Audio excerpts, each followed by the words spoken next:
গতকালকে ভাইয়ের এই লটারির কাউন্টারে এসেছিলাম। সো আসার পর দেখলাম একটা ব্যক্তি ভাইকে একটা 200 সেন্ট টিকিট রিটার্ন করলো। নাম্বারটা হচ্ছে 97116।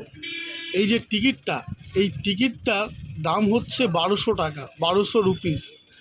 ভাই বলছিল কি না টিকিটটা নিতে, তো ভাবলাম টিকিটটা নেব 1200 টাকা দিয়ে। 1200 টাকা তো দিয়ে টিকিটটা নেওয়া আমার পক্ষে সম্ভব নয়। তারপর ভাই বলল ঠিক আছে, তোমার যখন টাকা হবে তুমি তখন টাকাটা দিও। তারপর ভাইয়ের কথা শুনে টিকিটটা নিলাম।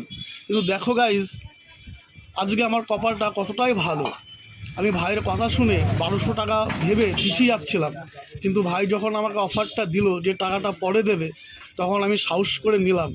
ঠিক আছে, আজকে দেখো এই টিকিটে আমার 50,000 টাকা হয়েছে। 200 সেমের টিকিট, একটা 250 টাকার মিডিল হয়েছে।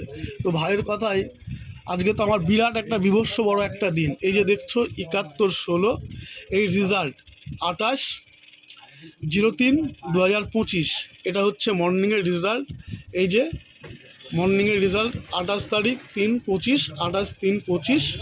এই যে 7116 দেখতে পাচ্ছেন গাইস, 7116। আচ্ছা, এর মিডিল হচ্ছে 250 টাকা, তার মানে 200 পিস রয়েছে।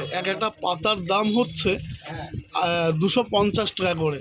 তাহলে মোট কত হচ্ছে? 50,000 টাকা। মাত্র 1200 টাকায় আমি কিন্তু ভাইয়ের কাছ থেকে আজকে 50,000 টাকা ইনকাম করলাম। তো আপনাদের যার যার ইচ্ছুক ভাইয়ের কাছ থেকে টিকিট নেওয়ার জন্য এইখানে কমেন্ট করুন, লাইক করুন, শেয়ার করুন অ্যান্ড যোগাযোগ করুন, নিচে নাম্বার দিন। কেমন?